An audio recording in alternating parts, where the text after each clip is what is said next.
नमस्कार, बहुत बहुत स्वागत करते हैं न्यूज 21 में आप सबका। मैं हूं आपके साथ ऋतिका पांडे। हमारा स्पेशल बुलेटिन देख रहे हैं खबर दिन भर। जी हाँ, बड़ी खबरों से शुरुआत करते हैं बुलेटिन की। जयपुर से जो की आ रही है, राजस्थान पुलिस और गुजरात के राष्ट्रीय रक्षा विश्वविद्यालय RRU के बीच सोमवार को पुलिस मुख्यालय में एक महत्वपूर्ण समझौता ज्ञापन MOU पर हस्ताक्षर किए गए हैं। इस MOU का उद्देश्य राष्ट्रीय और आंतरिक सुरक्षा के क्षेत्र में अकादमिक प्रशिक्षण और अनुसंधान सहयोग को मजबूत करना है, जिससे पुलिसिंग में सुधार की दिशा में एक महत्वपूर्ण कदम माना जा रहा है। DGP राजीव कुमार शर्मा ने कहा है कि इस सहयोग से प्रदेश में पुलिस की कार्यकुशलता और पेशेवर क्षमता में उल्लेखनीय वृद्धि होगी, जिससे राज्य की आंतरिक और सार्वजनिक सुरक्षा व्यवस्था अधिक सुदृढ़ होगी। विश्वविद्यालय के vice chancellor professor doctor Bimal N Patel ने बताया है कि ROU की विशेषज्ञता की अगर हम बात करें, विशेषज्ञता राजस्थान पुलिस की रणनीतिक और परिचालन क्षमताओं को उत्पन्न कराने में महत्वपूर्ण भूमिका निभाएगी। MOU पर राजस्थान पुलिस की ओर से उप महानिरीक्षक पुलिस प्रशिक्षण शरद चौधरी तथा राष्ट्रीय रक्षा विश्वविद्यालय की ओर से डीन अविनाश खारेल ने हस्ताक्षर किए। जयपुर से आदिल खान की विशेष रिपोर्ट। श्री विजयनगर से खबर देख रहे हैं। श्री विजयनगर में अनूपगढ़ सूरतगढ़ स्टेट हाईवे 94 पर आज एक गंभीर सड़क हादसा हुआ है। कल्याणकोट के नजदीक 13 GB के पास मुख्य सड़क मार्ग पर हुए इस हादसे में मोटरसाइकिल चालक गंभीर रूप से घायल हो गया। बता दें आपको, हादसे के बाद सड़क मार्ग पर कुछ देर के लिए जाम लग गया, जिससे वाहनों की आवाजाही बाधित हुई है। आशंका जताई जा रही है कि दुर्घटना वाहनों के ओवरटेक करने के कारण हुई है, जिसमें मोटरसाइकिल अनियंत्रित हो गई है। घायल मोटरसाइकिल चालक को तुरंत एम्बुलेंस की सहायता से राजकीय चिकित्सालय लाया गया है, जहां उसका उपचार जारी है। सड़क पर अचानक वाहन अनियंत्रित होने के कारण मौके पर जाम लग गया था, जिसे बाद में यातायात पुलिस ने खुलवाया। श्री विजयनगर से जयकिशन की रिपोर्ट। अजमेर से खबर देख रहे हैं। अजमेर में स्कूली शिक्षकों को विशेष गहन पुनरीक्षण। जी हां, SIR प्रक्रिया के तहत BLO ड्यूटी में लगाने जाने से स्कूली शिक्षा पर पड़ रहे नकारात्मक प्रभाव को लेकर एक याचिका दायर की गई है। समाज सेवी उमेश सोनी ने यह याचिका अधिवक्ता कृष्णा कुमार दाधीच के माध्यम से सिविल न्यायाधीश पश्चिम अजमेर के समक्ष प्रस्तुत की है। याचिका पर सुनवाई 27 नवंबर को निर्धारित की गई है। उमेश सोनी ने बताया है कि छात्रों को पर्याप्त कक्षाएं नहीं मिल पा रही हैं और उन्हें मोबाइल के माध्यम से पढ़ाई करने के लिए मजबूर होना पड़ रहा है, जिससे उनके स्वास्थ्य पर विपरीत असर पड़ रहा है। उन्होंने इसे बच्चों के भविष्य के साथ खिलवाड़ बताया। अधिवक्ता दादीश ने तर्क दिया है कि शिक्षकों को BLO नियुक्तियों के लगाना शिक्षा व्यवस्था के लिए नुकसानदायक है। अजमेर से सीताराम गहलोत की विशेष रिपोर्ट।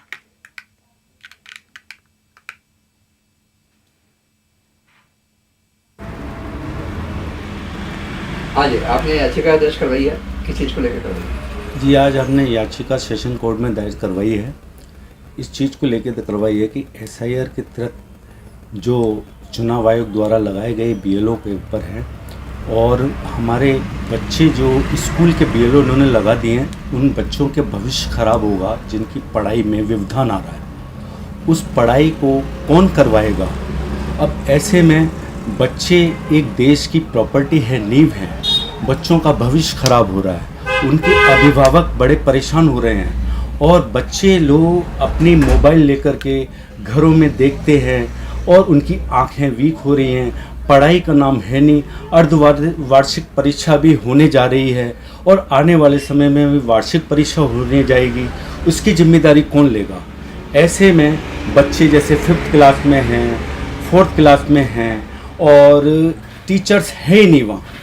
अब सर, हमारे द्वारा क्या है, हमारे जो सामाजिक कार्यकर्ता हैं उमेश कुमार जी और आलोक जी, उन्होंने न्यायालय पश्चिम अजमेर के अंदर जो BLO की जिम्मेदारी टीचरों को दी गई है, उसके लिए एक जनहित याचिका दायर की है, जिसमें हमने जिला कलेक्टर, राजस्थान सरकार और निर्वाचन अधिकारी को पक्षकार बनाया, जिसके लिए माननीय न्यायालय ने नोटिस जारी कर दिया है, जिसकी आगामी दिनांक 27 तारीख रखी गई है।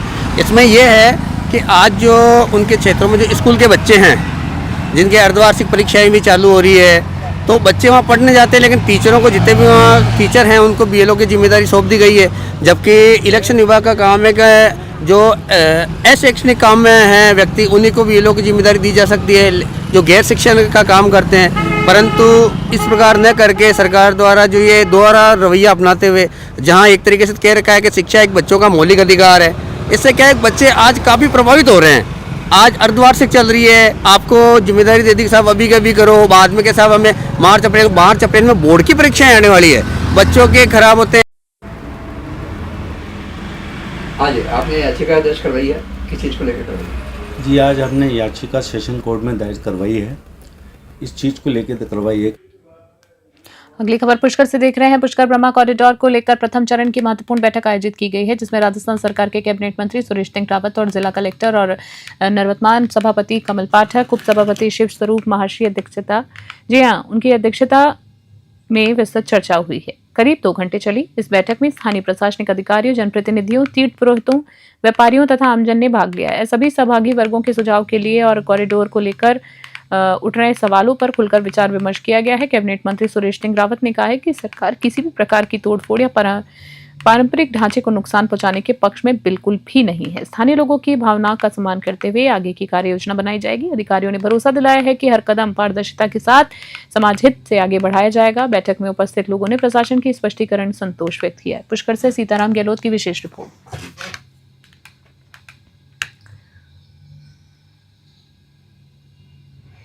विकास के लिए जो बजट घोषणा है, उसी के क्रम में आज माननीय मुख्यमंत्री महोदय के निर्देश पर माननीय मंत्री महोदय और अध्यक्ष धरोहर विकास प्राधिकरण महोदय और मैं और हमारे एडीए अध्यक्ष और जयपुर से भी टूरिज्म डिपार्टमेंट से अधिकारी पधारे हैं। तो जो अभी तक का जो रूपरेखा थी वो प्रेजेंट की गई कि क्या हमने प्लान किया है, और जो सभी स्टेक होल्डर्स हैं, चाहे यहाँ पुरोहित संघ हो, होटल एसोसिएशन हो, यहाँ के जनप्रतिनिधिगण हो, मीडिया के बंधु, जैसा आपने देखा, सभी से सुझाव लिए गए और क्या अभी तक हमने प्लानिंग करी है वो बताया गया, और क्या यहाँ की समस्याएं किस तरह से उसको हम एड्रेस करें, इसके संबंध में सभी ने सुझाव भी दिए हैं और काफ़ी अच्छे सुझाव आए हैं। जैसा आप जानते हैं कि टूरिस्ट का यहाँ पर या जो श्रद्धालु आते हैं उनका नंबर काफ़ी बड़ा है। पिछले कुछ सालों में लगभग 3 साल में लगभग 3 गुना ये नंबर हो गया है। तो उसी को देखते हुए किस तरह सुविधाएँ विकसित की जाए, उसके लिए हमने चर्चा की है और यही प्रयास है कि माननीय मुख्यमंत्री जी के निर्देशानुसार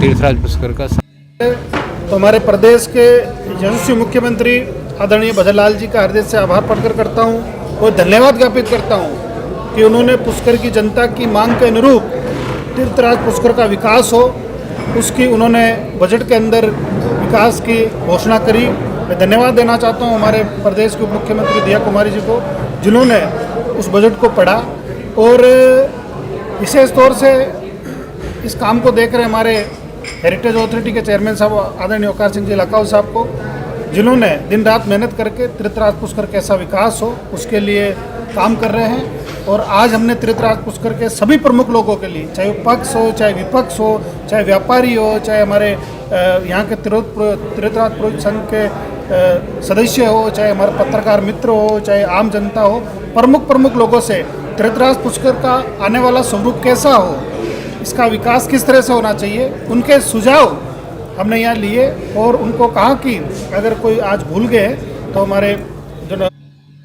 और अगली खबर देख रहे हैं राई से। जी आपको बता दें, कैबिनेट मंत्री कन्हैयालाल चौधरी ने सोमवार को राई क्षेत्र के जिरौता गांव का दौरा किया है और ग्रामीणों की समस्याओं को गंभीरता से सुना है। उन्होंने कहा है कि आमजन की समस्याओं का निस्तारण मेरी पहली प्राथमिकता है। ग्रामीणों से बातचीत के दौरान जलदाय मंत्री चौधरी ने कहा है कि राई क्षेत्र में राई क्षेत्र से मेरा बहुत पुराना नाता है और क्षेत्र के लोग मेरे दिल में बसते, इसलिए उनकी समस्याओं का तो सबसे पहले निस्तारण करवाना मेरा फर्ज है। उन्होंने ग्रामीणों को शीघ्र ही सभी समस्याओं का समाधान करवाने का आश्वासन दिया है। मंत्री चौधरी ने जरौता गांव में सरपंच सीता देवी और समाजसेवी प्रभुलाल चौधरी के पुत्र के विवाह समारोह में शिरकत करने पहुंचे थे। वो इस दौरान ग्रामीणों ने उनका गर्मजोशी के साथ स्वागत किया। इस अवसर पर पंचायत समिति प्रधान सीता शैतान पूनिया, सरपंच संघ अध्यक्ष भागचंद चौधरी, किसान नेता बालूराम भीचर सहित पंचायत समिति सदस्य और अन्य सरपंचगण मौजूद रहे। अराई से प्रकाश भागनानी की रिपोर्ट।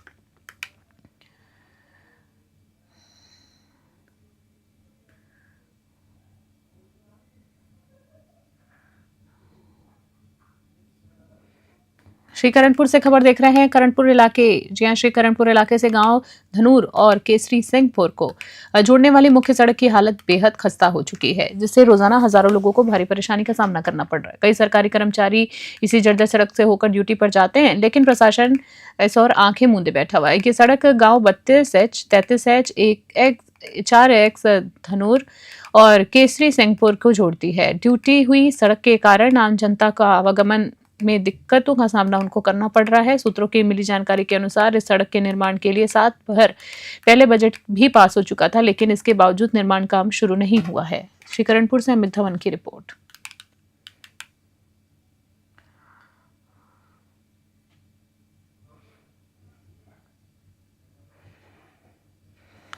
पोखरण से खबर देख रहे हैं। पोखरण में कांग्रेस के एक नेता से जुड़े अतिक्रमण विवाद पर सोमवार को प्रशासन ने निर्णायक कार्रवाई की है। उपखंड अधिकारी हीर सिंह चारण के आदेशों के बाद मौके पर खड़े 2 ट्रकों को हटाकर बाधित रास्ता खुलवाया गया। ये विवाद तब शुरू हुआ जब मौके पर 2 ट्रक खड़े रास्ते को बाधित उन्होंने किया है। परिवादी ने इस जमीन को पट्टाशुदा बताते हुए एसडीएम चारण को मौके पर बुलाया। एसडीएम के आने के बाद परिवादी ने अपने कागजात दिखाए, लेकिन नगरपालिका ईओ जबर सिंह ने उन कागजातों को एसडीएम के सामने सिरे से खारिज कर दिया। इस कार्रवाई के दौरान कानून व्यवस्था बनाए रखने के लिए सीओ भवानी सिंह, ईओ जबर सिंह, तहसीलदार हजारी राम, एसएचओ भारत रावत सहित 5 थानों के अधिकारी और भारी संख्या में पुलिस जाब्ता मौजूद रहा। पोखरण से भूपेंद्र राणा की रिपोर्ट।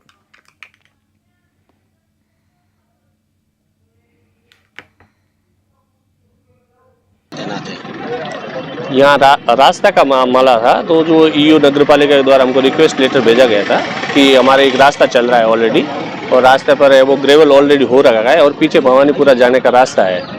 तो उन्होंने हमें एक रिक्वेस्ट लेटर भेजा, और नगर पालिका एक संवैधानिक संस्था है और इनके द्वारा हमको रास्ते के लिए रास्ता खुलवाने के लिए कहा गया है कि वे अज्ञात किसी ट्रक वालों ने यहाँ खड़ा कर दिया है। तो हमने वो कलेक्टर साहब के माध्यम से जाब्ता की मांग की, और जाब्ता आपको देख ही रहे हैं, पर्याप्त उपलब्ध है जाब्ता, और रास्ता खुला जा रहा है। ये ग्रेवल सड़क की जगह है, वो डामरीकरण किया जा रहा है। तुरंत प्रभाव से सर कार्रवाई को अंजाम दिया जा रहा है, अतिक्रमण हटाने का रोड, उसके बाद डामरीकरण, क्या कहेंगे उसको लोग? देखिए तुरंत प्रभाव से वाली बात आपको कहाँ लग रही है? मौके पर ग्रेवल रास्ता चल रहा है। अब ये रास्ता न तो आज अभी हमने कोई किया है, न कोई बात है, ये रास्ता पहले से चल रहा है। इसको अब बढ़िया अच्छा सा सड़क बनाया जा रहा है, व्यवस्थित किया जा रहा है। Thank you. परिवादी ये इंतजार कर रहा था आपके आने के बाद ही हटाया जाएगा, वो क्या?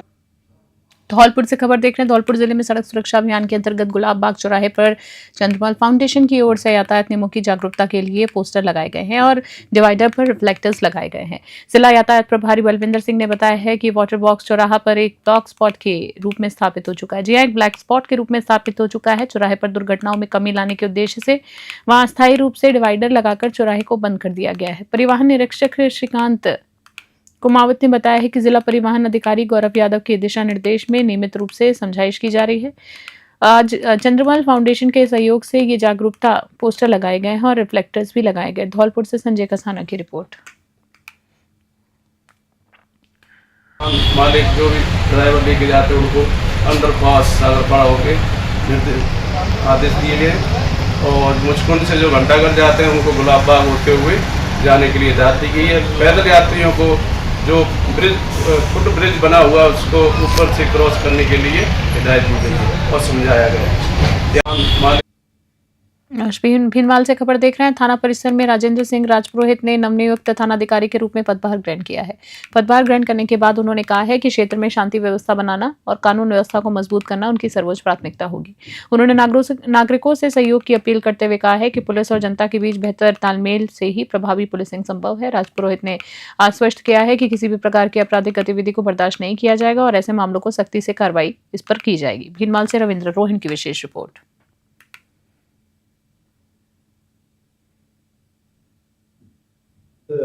प्राथमिकताएं में पुलिस विभाग द्वारा दिए गए जो भी लक्ष्य अनुरूप कार्रवाई करना और मुख्यतः कानून व्यवस्था के प्रति संवेदनशील रह करके प्रभावी कार्रवाई करना, ये मेरी प्राथमिकता रहेगी। और अगली खबर धौलपुर से देख रहे हैं बुलेटिन में, जहां राजस्थान और मध्य प्रदेश की बात करें तो सीमा पर चंबल नदी में सोमवार को एक बड़ा हादसा टल गया। एक बार खबर आपको फिर से बता देते हैं। राजस्थान और मध्य प्रदेश की सीमा पर बह रही चंबल नदी में सोमवार को एक बड़ा हादसा होते होते टल गया। गनीमत की बात रही, धौलपुर जिले में एक 75 वर्षीय बुजुर्ग ने नदी में छलांग लगा दी, लेकिन डूबने से पहले उन्होंने पास में एक पिलर को पकड़कर खुद को डूबने से बचा लिया है। सूचना मिलते ही मध्य प्रदेश वन विभाग की टीम मौके पर पहुंची और बुजुर्ग को सुरक्षित बाहर निकाल लिया है। बुजुर्ग की पहचान थाना सदर के क्षेत्र के मिलकंड गांव निवासी शिव सिंह पुत्र शुभाराम के रूप में हुई है। आपको बता दें, सागरपाड़ा चौकी in charge sub inspector Ashok Kumar ने बताया कि कंट्रोल रूम से सूचना मिलते ही रेस्क्यू टीम अलर्ट आ गई और अलर्ट होने के बाद मौके पर पहुंचकर बुजुर्ग के बेटे महेश ने बताया कि उनके पिता लंबे समय से शारीरिक कष्ट से परेशान थे, इस कारण उन्होंने ये आत्मघाती कदम उठाया है। मध्य प्रदेश सीमा में एक घटना होने के कारण वन विभाग की टीम नाव लेकर नदी में उतरी और फुर्ती दिखाते हुए पिलर से चिपके बुजुर्ग को सकुशल बाहर निकाल लिया गया है। रेस्क्यू के बाद जिला अस्पताल में भर्ती कराया गया उनको, जहां उनका इलाज जो है वो लगातार जारी। धौलपुर से संजय कसाना की खास रिपोर्ट।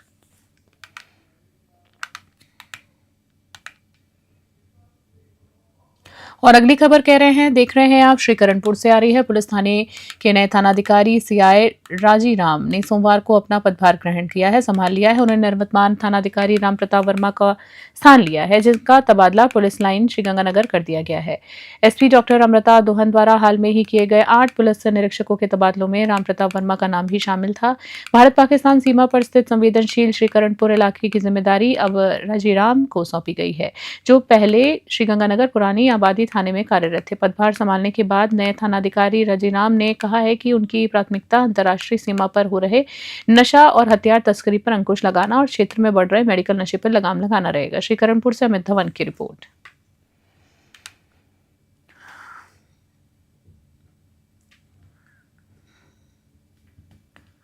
खाटू श्याम जी से खबर देख रहे हैं। हिमाचल प्रदेश के राज्यपाल शिव प्रताप शुक्ला ने सोमवार को खाटू श्याम जी मंदिर पहुंचकर बाबा श्याम के दर्शन किए हैं और देश की खुशहाली की कामना की है। राज्यपाल के आगमन पर जिला कलेक्टर मुकुल शर्मा और एसपी प्रवीण कुमार नोनावत ने उनकी अगवानी की है और इस दौरान राज्यपाल को गार्ड ऑफ ऑनर भी दिया गया। मंदिर कमेटी के पदाधिकारियों ने राज्यपाल का स्वागत किया और उन्हें बाबा श्याम का निशान, जी हां, और दुपट्टा उठाकर सम्मानित किया गया। इस अवसर पर एएसपी दीपक गर्ग, आरपीएस संजय बोथरा, मंत्री मानवेंद्र सिंह चौहान, मंदिर कमेटी अध्यक्ष पृथ्वी सिंह चौहान, थाना अधिकारी पवन चौबे सहित कई अधिकारी और गणमान्य व्यक्ति मौजूद थे। खाटू श्याम जी से दुर्गा सिंह कुमावत की रिपोर्ट। दौसा से खबर देख रहे हैं। दौसा में सहकारी समिति द्वारा खाद वितरण में मनमानी का मामला शिकायत सामने आने के बाद कवरेज करने पहुंचे पत्रकारों के साथ बदसलूकी और मारपीट की घटना सामने आई। पत्रकारों ने आरोप लगाया है कि मनमानी उजागर करने पर उनका मोबाइल छीन लिया गया और उनके साथ अभद्रता की गई है। ये मामला क्रय विक्रय सहकारी समिति का बताया जा रहा है। आरोप है कि समिति के व्यवस्थापक अपने चहेतों और अपनों को ही फायदा पहुंचा रहे थे। जब पत्रकार इस मामले में कवरेज करने पहुंचे तो समिति के कार्मिकों, जिनमें जितेंद्र सिंह सहित अन्य लोगों ने उनके साथ बदसलूकी की है। पत्रकारों का ये आरोप है कि उन्हें मारने और झूठे मुकदमे फंसाने की धमकी भी दी गई है। इस घटना से जिले के पत्रकारों में गहरा रोष व्याप्त है। पत्रकारों ने प्रशासन से मांग की है कि खाद वितरण में हो रही मनमानी को तुरंत रोका जाए और साथ ही पत्रकारों के साथ अभद्रता करने वाले कार्मिकों के खिलाफ सख्त से सख्त कार्रवाई की जाए। दौसा से अश्विनी जांगीर की खास रिपोर्ट। दौसा से खबर देख रहे हैं। दौसा जिले के शालाबाद स्थित विशिष्ट केंद्रीय कारागृह में बंदियों ने सोमवार को राजस्थान के राजकीय नृत्य घूमर की शानदार सैंड आर्ट प्रतिमा तैयार की है। ये कलाकृति बंदियों में सुधार और पुनर्वास की भावना को दर्शाती है। देख सकते हैं आप, बेहद ही खूबसूरत है। जहां बंदी राजेश ने कारागृह परिसर की प्राकृतिक मिट्टी और रंगों के उपयोग से घूमर करती महिला की कलाकृति को प्रस्तुत किया है, जो कि बेहद खूबसूरत लग रही है, जिसमें बंदी रतन सिंह और महेश ने सहयोग किया है। सराहनीय कदम है इनका भी। जहां जेल में अधीक्षक पारस जांगीर ने बताया है कि पिछले सप्ताह राज्य सरकार द्वारा आयोजित घूमर कार्यक्रम में 7 संभागों के 6100 महिलाओं की प्रस्तुति और एशिया बुक ऑफ रिकॉर्ड्स में नाम दर्ज होने से प्रेरणा लेकर बंदियों ने इस सैंड आर्ट को तैयार किया है। जेल अधीक्षक ने कहा है कि कला और संस्कृति में सुधार की शक्ति होती है। सही मार्गदर्शन मिले तो हर जीवन बदल सकता है। प्रतिमा को जेल में बंद सभी बंदियों को दिखाया गया है, जिससे उनमें अपनी संस्कृति पर गर्व और सुधार की दिशा में काम करने की प्रेरणा जगी है। दौसा से अश्विनी जांगीर की रिपोर्ट। खास बुलेटिन में इतना ही। बने रहिए न्यूज़ 21। नमस्कार।